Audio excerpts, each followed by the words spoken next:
Assalamualaikum warahmatullahi wabarakatuh. Bismillahirrahmanirrahim. Hadratin Nabi Mustafa Sayyidina Muhammad sallallahu alaihi wasallam wa ala alihi wa sahbihi wa aswaji wa dzurriyyati wa li baiti al-kiram yusallimu mu'allif hadzal kitab. Al-hajj asmul husna bina. Bismillah. Nas'aluka bi syafaati wa nas'aluka bi al-Fatihah. A'udzu billahi minasy syaithanir rajim. Bismillahirrahmanirrahim. Alhamdulillahi rabbil alamin arrahmanir rahim maliki yaumiddin. Iyyaka na'budu wa iyyaka nasta'in ihdinas siratal mustaqim siratal ladzina an'amta 'alaihim ghairil maghdubi 'alaihim waladdallin.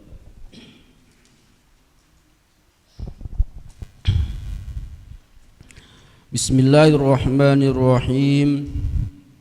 Alhamdulillahilladzi anzalal furqana mu'azziman li sayyidil mursalin wa asyhadu an la ilaha illallah wahdahu la syarika lahu nadhulu bihal firdausa aminin wa asyhadu anna sayyidana Muhammadan abduhu wa rasuluhu shadiqul wa'dil amin al amiru bi ta'dimi maulidihil mubin alladzi huwa sababu liduhulil jannatin na'im.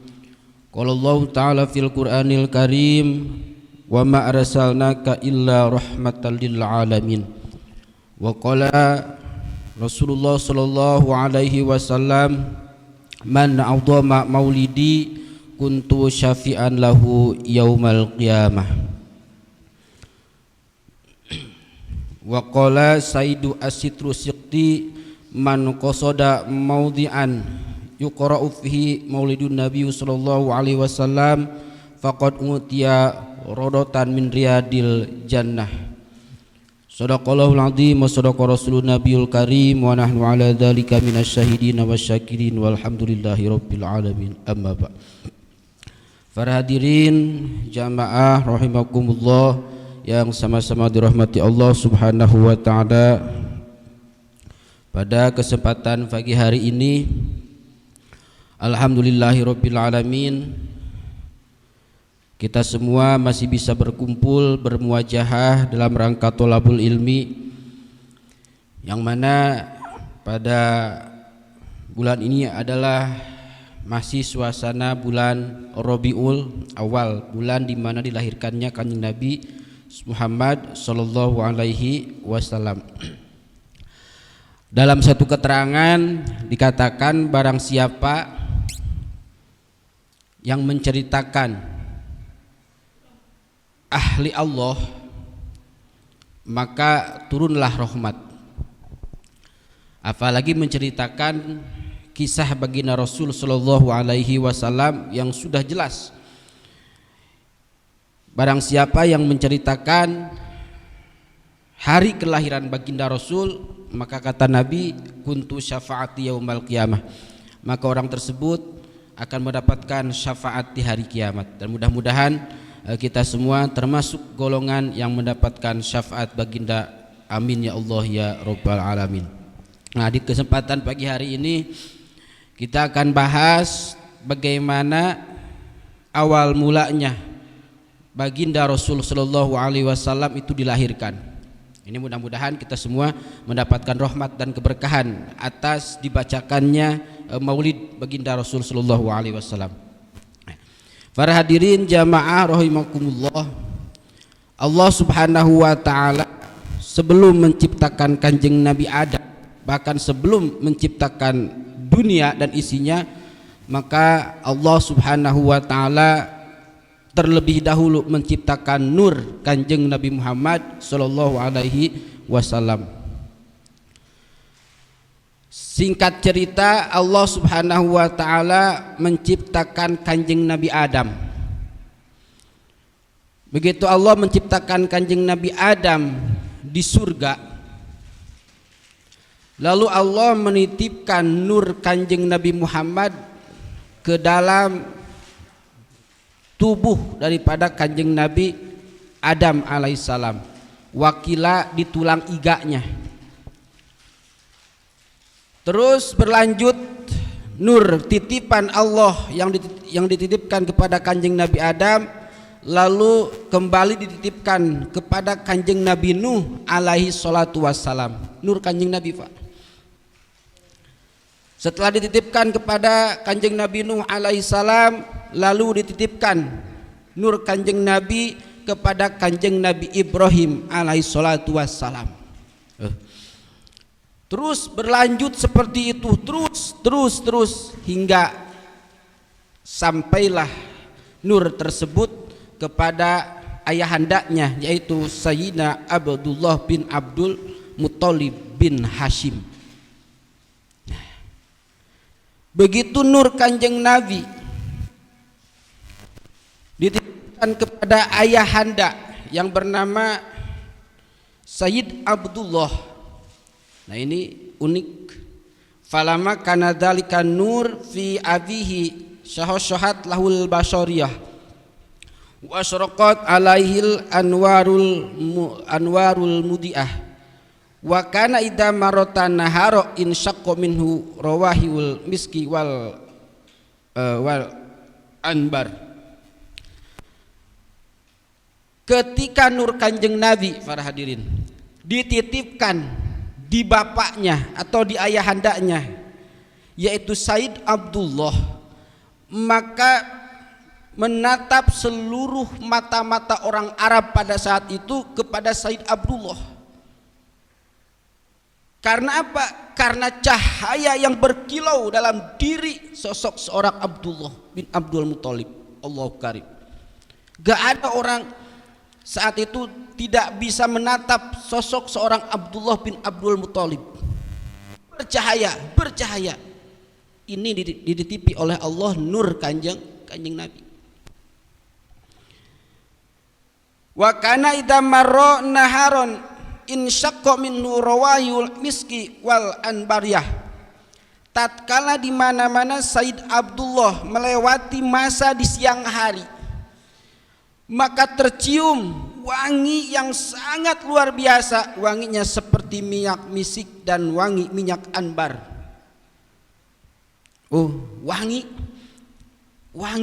ya, di samping bercahaya, wangi pula. Allah Karim, mulia Kanjeng Nabi. Baru nurnya saja, nurnya sudah wangi bercahaya. Ketika siang hari Sayyid Abdullah melewati satu kampung, maka wanginya akan tercium selamanya. Hebat. Nggak ada yang tahu bahwa ini nur adalah nur Kanjeng Nabi Muhammad sallallahu alaihi wasallam. Hanya Sayyid Abdullah. Wa idza maralailan asyraqatul anwarul lami'ah. Tatkala di waktu malam, maka Abdullah itu bercahaya, cahayanya begitu terang. Wa kana ahlul Makkah yasumunahu misbahal harami li anwarihil kasyirah. Bahkan orang Arab menjuluki Sayyid Abdullah adalah misbahul haramil anwar, lampu yang menyala di tanah haram. Itu julukannya. Saking bercahayanya laksana seperti lampu, sehingga orang Arab pada saat itu menjuluki Abdullah bin Abdul Muthalib adalah misbahal haramil anwarihi, dengan sebutan lampunya tanah haram. Allahu Karim, mulia. Bahkan orang Arab waktu ketika Sayyid Abdullah dijuluki sebagai misbahul haram, lampunya tanah haram, tubuhnya itu bercahaya gak pernah padam, sehingga para wanita pada saat itu di tanah haram di Mekah gak ada yang gak tertarik. Ganteng, bercahaya, gagah. Semua wanita semuanya mengidam-idamkan bahwa nanti ini Sayyid Abdullah harus menjadi suamiku. Seluruh orang Arab. Kegila-gilaan, Pak. Bahkan terasa terpelet oleh Sayyid Abdullah. Saking gantengnya, bercahayanya, gagahnya ada, beraninya ada. Orang-orang Arab wanita di saat itu semuanya mengharapkan ia menjadi sosok suami. Mau perawan, randa, nenek-nenek, semuanya mengharapkan bahwa Abdullah harus menjadi suamiku. Seluruhnya pada saat itu. Ya Allah, ya Rabbi, ya Karim. Ini hanya sekilas, masih nurnya saja para hadirin. Belum kanjeng nabinya. Ini hanya titipan nur kanjeng nabi. Belum sosok kanjeng nabinya, sudah seperti ini.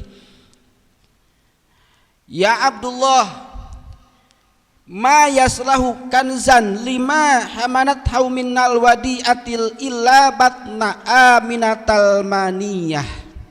Ya Abdullah, ada suara tanpa rupa.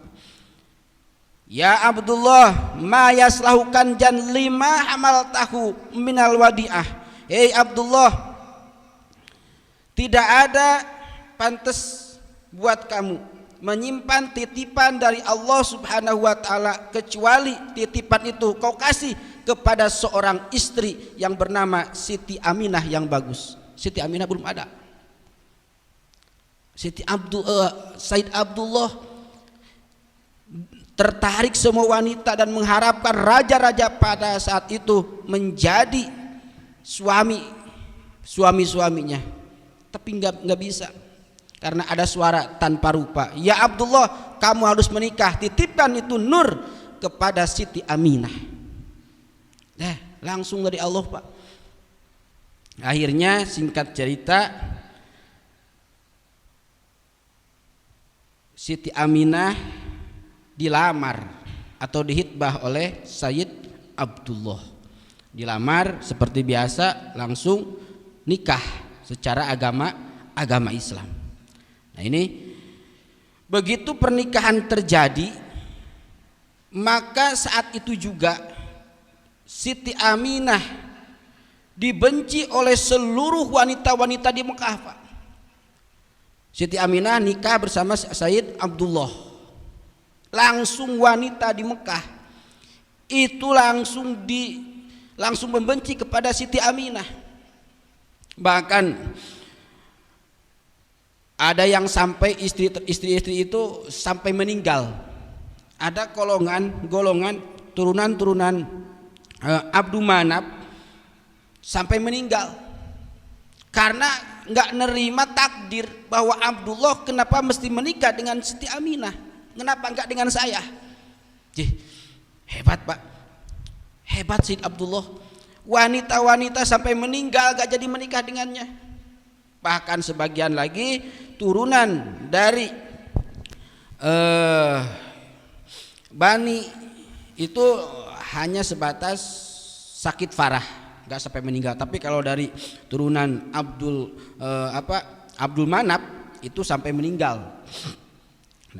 Dan di samping itu Siti Aminah dibenci oleh semua wanita karena alasannya kenapa Abdullah gak menikah dengan aku.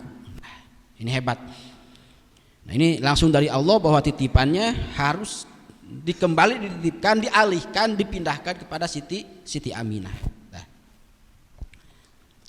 Walamma aradallahu ta'ala ibraza haqiqatihil muhammadiyah bi awsafil dhahirati wal batinah.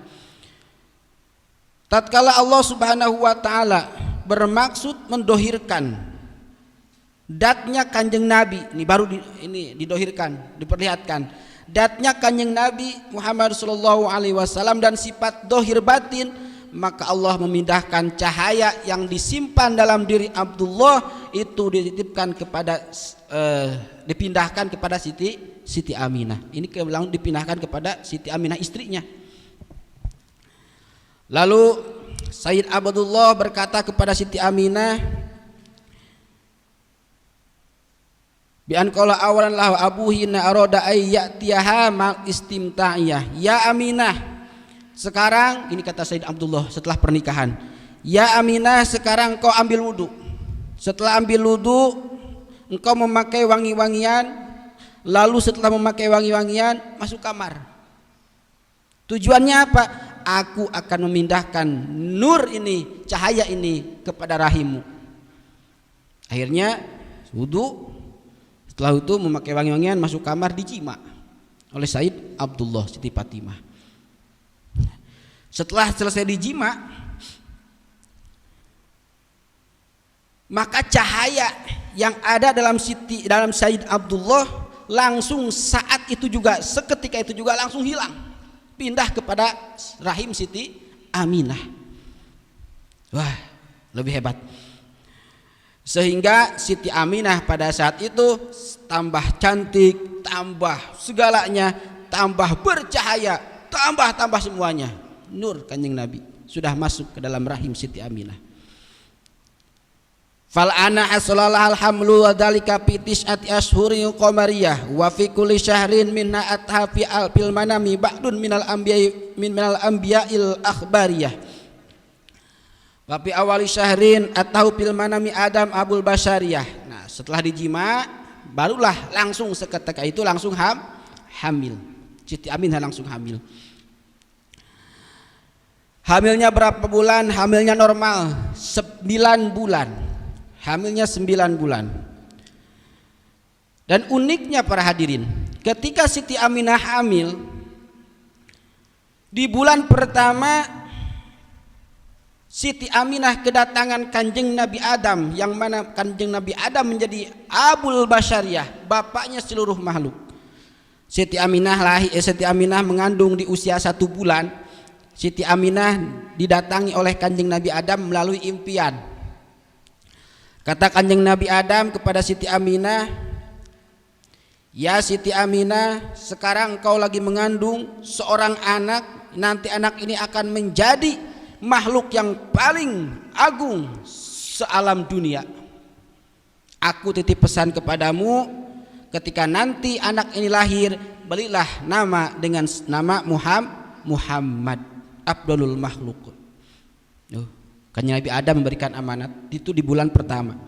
Memasuki bulan kedua di masa kehamilan, kembali Siti Aminah didatangi oleh Kanjeng Nabi Idris alaihi salatu wassalam. Kanjeng Nabi Idris berkata kepada Siti Aminah, "Ya Aminah, sekarang kau lagi mengandung sosok seorang anak yang nanti anak tersebut akan menjadi seorang utusan. Maka ketika nanti lahir ini anak, berilah dengan nama Muhammad." Kanjeng Nabi Idris.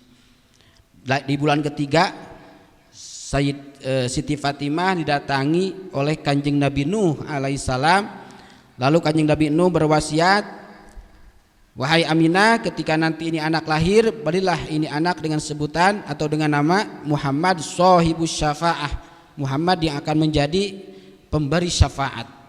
Nah, di bulan keempat kembali Siti Aminah didatangi oleh Kanjeng Nabi Ibrahim alaihi salatu wassalam. Kata Kanjeng Nabi Ibrahim, "Ya Aminah, anak yang dikandung, anak yang ada di dalam perutmu ini nanti anak akan menjadi seorang manusia yang akan mempunyai keunggulan. Ketika nanti lahir, berilah anak tersebut dengan sebutan Muhammad Shahibul Wasilah, Muhammad yang mempunyai wasilah untuk menuju surga." Di bulan kelima pun begitu, kedatangan Kanjeng Nabi Ismail. Di bulan keenam kedatangan Kanjeng Nabi Musa. Terus wasiatnya seperti itu, wasiatnya beri nama Muhammad ketika lahir. Nah, di bulan ketujuh masa kehamilan Siti Aminah kedatangan Kanjeng Nabi Daud. Nah, di bulan ke-8 Kanjeng Nabi Sulaiman mendatangi Siti Aminah. Nah, di bulan 9 di pas bulan terakhir itu kedatangan Kanjeng Nabi Isa alaihi salatu wassalam. Kata Kanjeng Nabi Isa, "Wahai Aminah, ketika nanti lahir, berilah anak ini dengan nama Muhammad Shahibul Azamah, Muhammad yang mempunyai keagungan." Itu di bulan 9. Selesai itu masa kehamilan. Setelah masa-masa kehamilan selama 9 bulan, Siti Aminah manusia biasa, layaknya orang yang hamil, ketika malam hari terasa perutnya sakit. Nah, ini tanda-tanda akan melahirkan. Kebetulan waktu itu nggak ada siapa-siapa. Malam Senin baru udah mulai kerasa. Nggak ada siapa-siapa, hanya dia sendiri, Siti Aminah. Lalu Said Abdullah kemana lah? Said Abdullah Said Abdullah itu sudah wafat ketika masa di Madinah ketika usia 25 tahun. Nah, menurut satu kaul 28 tahun, menurut satu kaul 30 tahun. Nah, meninggalnya atau wafatnya ketika Nabi dalam kandungan usia 2 bulan. 2 bulan Siti Aminah mengandung, maka Said Abdullah wafat di Madinah. Nah, ini wakilah dari sebagian riwayat meninggalnya wafatnya Said Abdullah di Madinah itu ada yang mengatakan ia berdagang, ada yang mengatakan dia mengambil kurma dan gandum untuk mengadakan walimah atas kehamilan istrinya Siti Aminah. Sebagian riwayat seperti itu, cuman wafat di Madinah. Nah, ini dimakamkan Said Abdullah itu dimakamkan di Madinah di Darut Tababi'ah. Darut Tababi'ah wakilah dimakamkannya di Maqbarah Abwa di Madinah. Nah, begitu Siti Aminah merasa perutnya sudah sakit dan gak bisa ketahan, Siti Aminah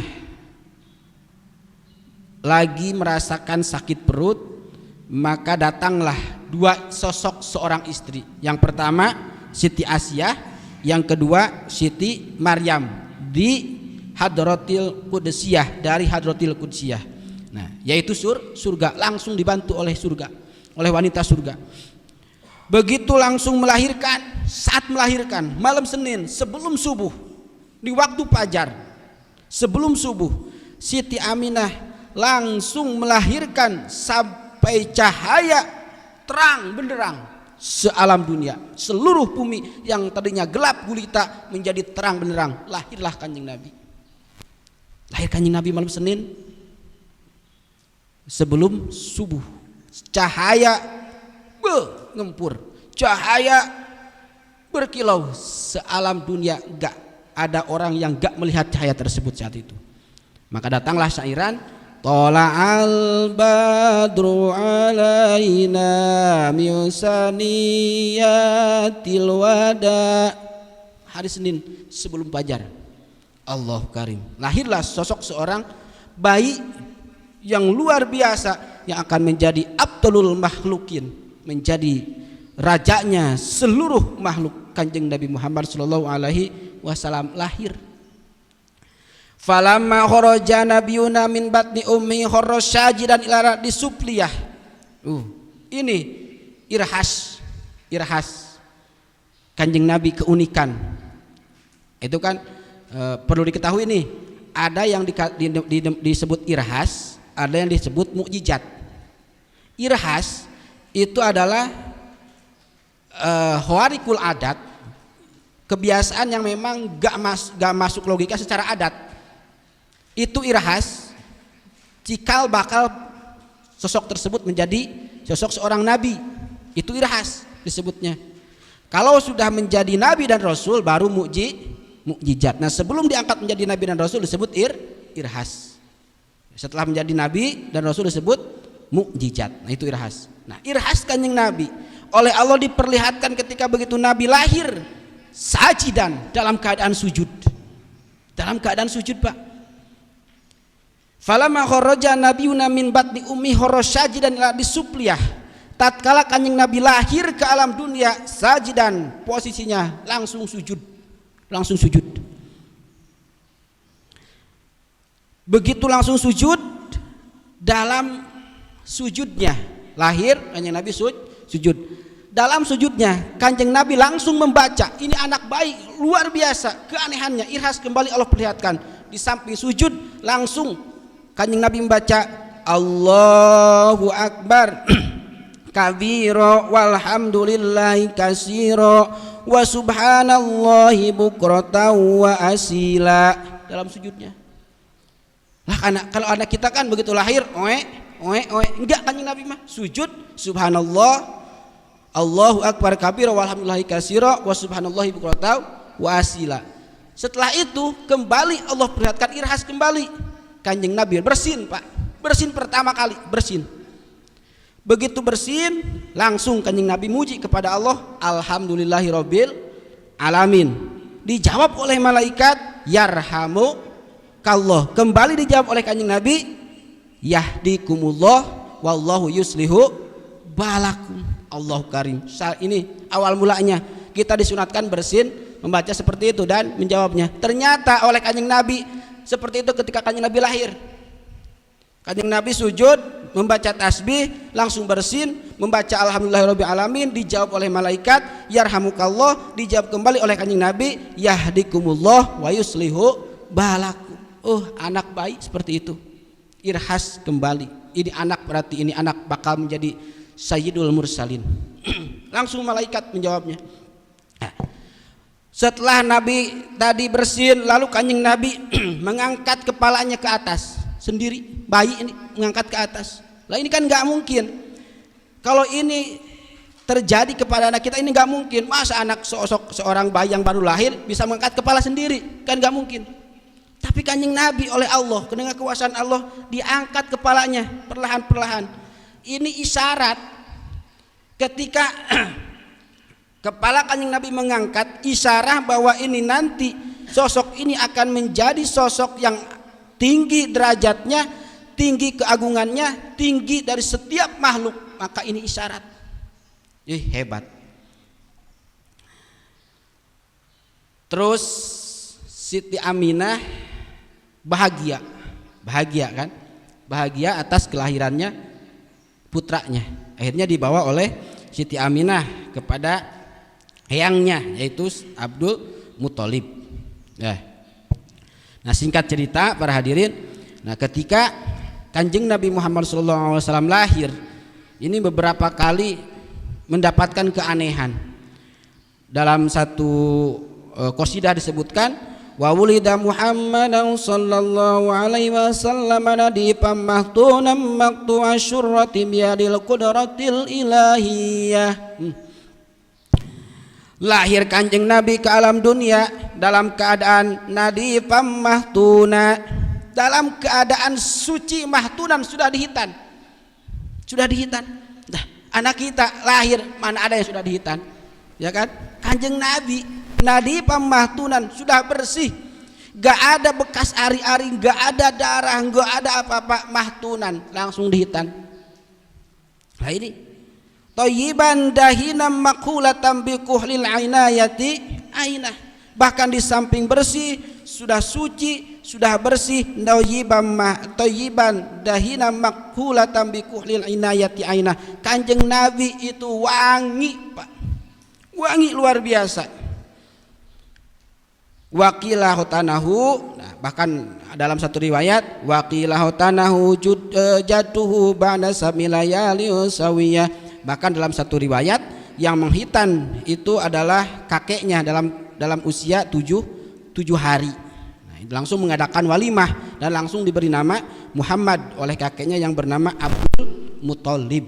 Itu ya, wakilah kan dibarjanjikan disebutkan wakilah tanahu jadduhu ba'da samilayali sawiyah. Nah itu artinya wakilah dari sebagian riwayat khotanahu jadduhu yang menghitan Kanjeng Nabi itu jadduhu kakeknya ba'da samilayali sawiyah setelah 7 hari kelahiran Kanjeng Nabi. Wakilah seperti itu, dan wakilah yang lebih kuat adalah mahtunan maktu asyurati biadil kudratil ilahiyah, sudah dihitan bersih bi kudratil ilahiyah dengan kekuasaan Allah Subhanahu wa taala. Kanjeng Nabi, Pak. Terus dalam satu riwayat ditukil, ini menjadi perdebatan. Nah, ini unik, bahkan nanti madhab Maliki mengeluarkan fatwa seperti ini kan. Siti Aminah itu ada 2 pendapat, bahkan pendapat yang pertama dikecam oleh para ulama. Ketika Kanjeng Nabi lahir, ketika Kanjeng Nabi dilahirkan dari perut Siti Aminah itu keluarnya 2 versi. Yang pertama, dalam versi yang pertama itu dari lubang vagina seperti biasa, normal wanita. Yang kedua antara di atas vagina, di bawah pusar, tengah-tengah. Nah ini kan menjadi ikhtilaf para ulama, dan yang lebih kuat wa kulul anbiya ghairi nabiyina mauluduna min fawqil farji wa tahta syurah wa amma nabiyuna famuludun minal hadrati yusra. Yang lebih kuat itu adalah lahirnya Kanjeng Nabi itu bukan dari lubang vagina. Itu antara bawah pusar dan di atas vagina, tengah-tengah. Itu yang lebih kuat. Ada yang mengatakan dalam parji. Nah, ini menjadi alasan kenapa Kanjeng Nabi nggak lahir lewat parji, karena sosok seorang Nabi, bahkan seluruh para Nabi nggak ada yang lahir dari vagina. Karena vagina tempat kotoran, nggak mungkin seorang bayi yang menjadi calon Nabi itu dari lubang dari kotor, nggak mungkin. Nah, di sini ada dua versi. Bahkan para madhab Maliki memfatwakan barang siapa yang menghukumi, yang berbicara, yang ngomong bahwa Siti Aminah melahirkan Kanjeng Nabi dari lubang farji, maka wajib dibunuh. Fatwa Imam Maliki, pada fatwa madhab Imam Malik. Barang siapa yang memfatwakan, yang bicara, yang ngomong bahwa Siti Aminah melahirkan Kanjeng Nabi dari lubang vagina, maka wajib dibunuh. Allah karim, saking tegas-tegasnya. Alasannya karena nggak mungkin seorang nabi, seorang rasul itu lahir dari tempat yang kotor, nggak mungkin, ya kan? Nah, ini terjadi seperti ini ketika lahir Kanjeng Nabi dari bawah pusar, seketika itu langsung nutup kembali rapat Siti Aminah, rapat. Lah inilah menjadi keunikan bahwa Kanjeng Nabi lahir dari bawah pusar, bukan dari lubang tempat kemaluan, bukan.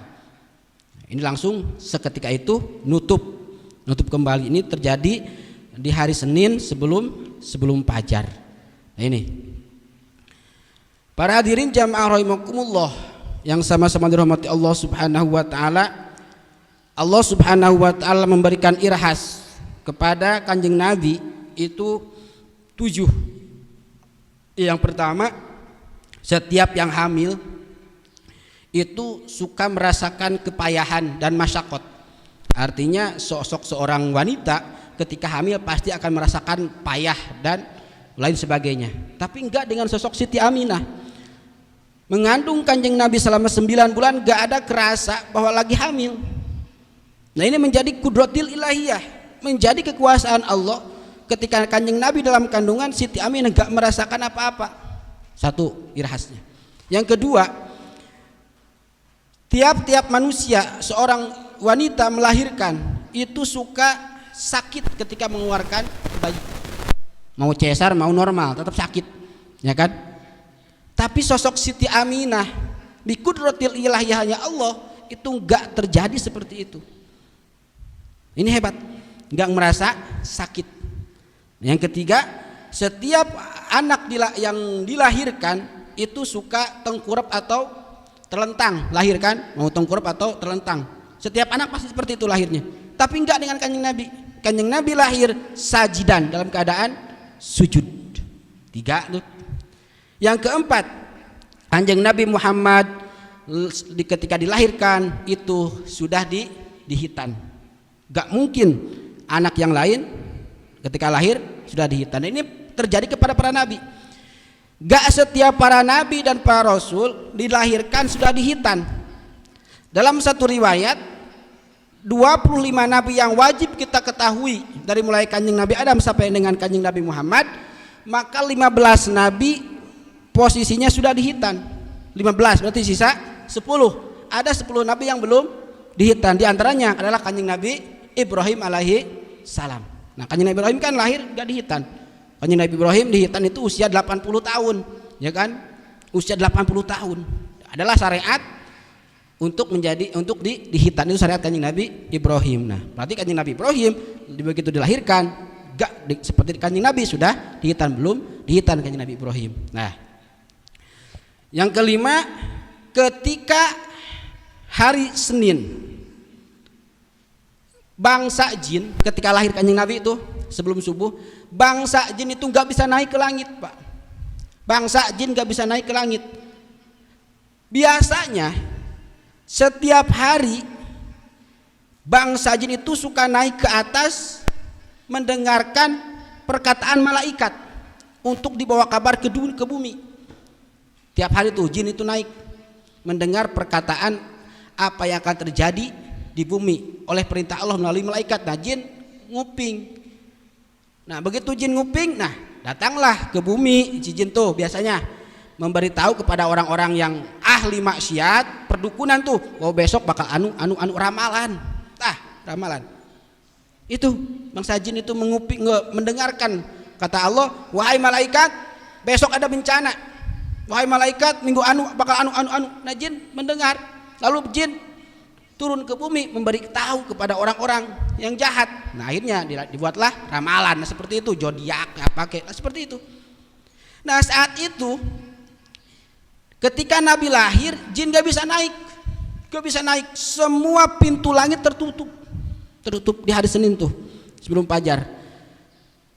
Laporanlah kepada raja jin, iblis. Laporan, kata jin, wahai bapak pimpinan, hari ini saya heran, kenapa setiap kali naik gak bisa membuka itu langit. Kata raja jin, iblis, udah sekarang kelilingi dari masyrik ke maghrib, di dunia ada apa sehingga pintu langit tertutup. Terus mengelilingi. Ternyata begitu pas ke tanah Mekah, ada sosok seorang bayi yang baru lahir. Ya tadi Kanjeng Nabi. Kata raja jin, berarti ini penyebabnya kalian gak bisa naik ke atas. Karena di situ sudah dijaga oleh malaikat, pintu langit tertutup untuk bangsa jin.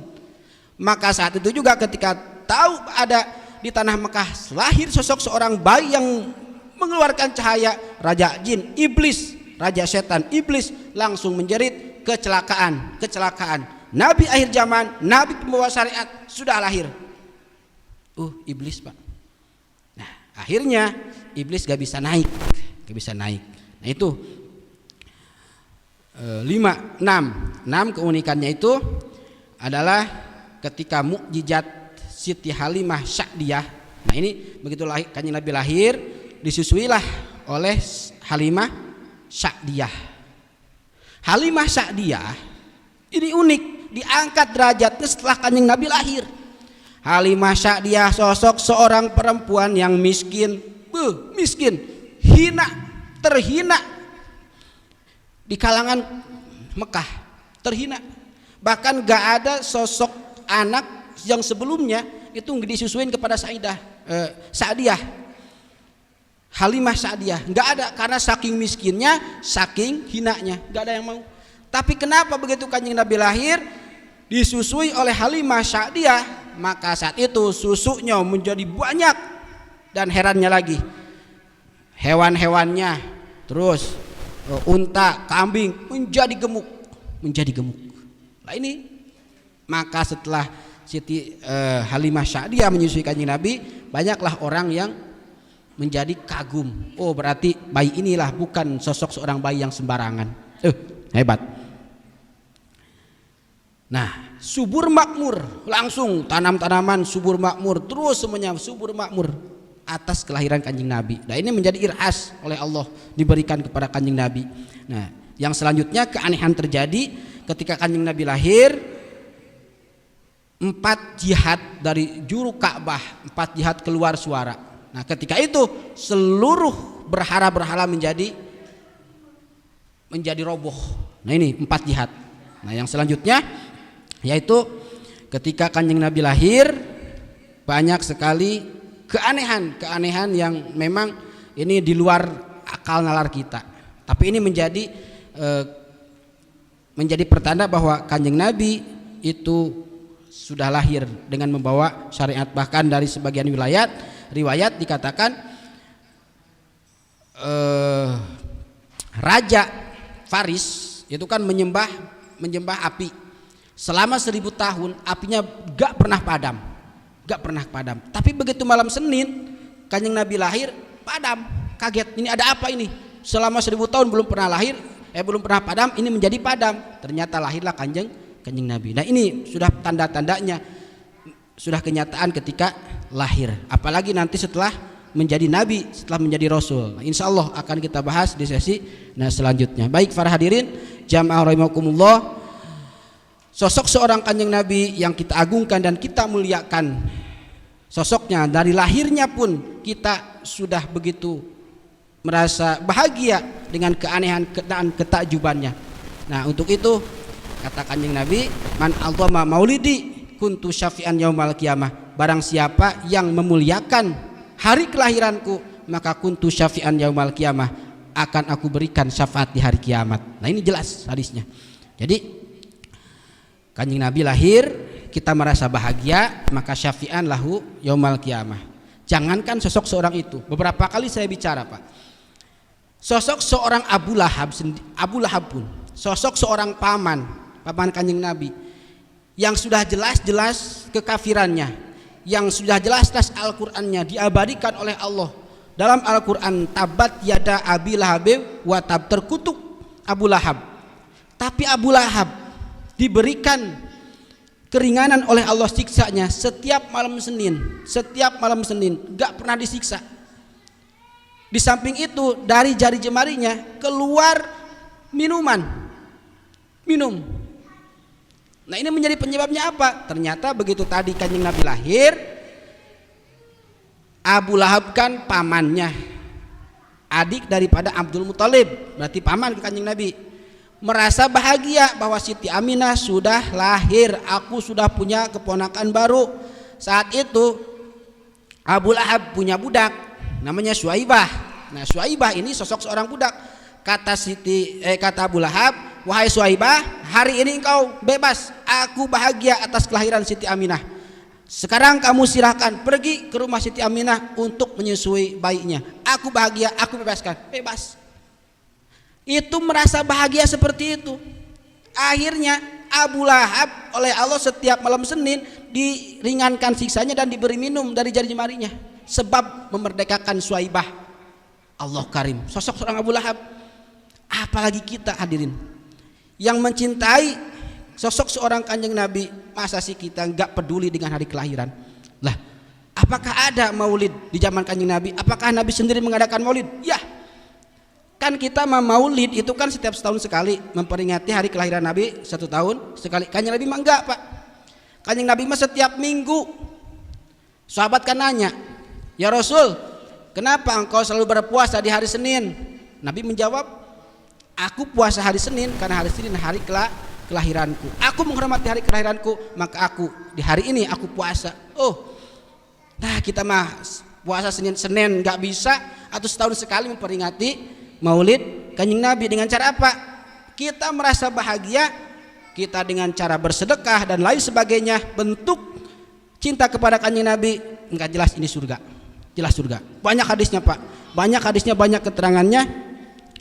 Bahkan salah satu guru saya itu pernah menyurah begini secara sodakoh. Sodakoh itu kan kurang baik kalau kita dipamerkan, ya kan? Lebih bagus itu sodakoh itu sembunyi, jangankan orang lain, tangan kiri pun itu nggak boleh tahu kalau tangan kanan bersedekah, seperti itu kan. Tapi enggak dengan bulan Maulid. Bulan Maulid, kata guru saya, ketika bulan Maulid niat takdiman wa takriman, mengagungkan dan memuliakan Kanjeng Nabi dengan cara bersedekah terang-terangan. Apa dalilnya? Abu Lahab tadi. Abu Lahab terang-terangan merasa bahagia, kita pun terang-terangan bersedekah untuk memuliakan, untuk membahagiakan dan untuk mengagungkan hari kelahiran Kanjeng Nabi. Sedekah kita terang-terangan, hebat. Tuh, bedanya di situ. Sedekah di bulan Maulid dengan niat tujuan untuk memperingati hari kelahiran Nabi, bersedekah di bulan Maulid secara terang-terangan, itu bagus. Sok, saya punya berkat 10, bawa. Untuk apa? Acara Maulid. Saya punya sarung 20, bawa. Untuk apa? Acara Maulid. Hebat, itu enggak masalah. Bahkan itu menjadi keharusan seperti itu, bentuk cinta kita kepada Kanjeng Nabi. Jangankan sarung, jangankan berkat, memerdekakan Abid Abu Lahab yang jelas-jelas kafir, selamat dari neraka di malam Senin, apalagi kita, ya kan? Nah, ini makanya ini momen spesial di bulan Rabiul Awal, ketika ada momen Maulid, apapun yang kita punya kasih dengan niat takdiman wa takriman. Nah, mudah-mudahan kita semua termasuk ahli-ahli Allah yang mencintai Kanjeng Nabi dan dimasukkan ke dalam surganya Allah dengan Kanjeng Nabi Muhammad sallallahu alaihi wasallam. Dengan adanya bulan Maulid, kita perbanyak sedekah, niatkan untuk memuliakan dan mengagungkan hari kelahiran Nabi, maka kuntu syafi'an yaumal qiyamah, jelas akan mendapatkan syafaat di hari kiamat. Amin ya Allah ya rabbal alamin. Baik para hadirin jamaah rahimakumullah yang sama-sama dirahmati Allah Subhanahu wa taala, sebelum saya tutup sekedar informasi, insyaallah nanti malam ba'da Isya di At-Taqwa akan diadakan pembacaan maulid atau maulidan.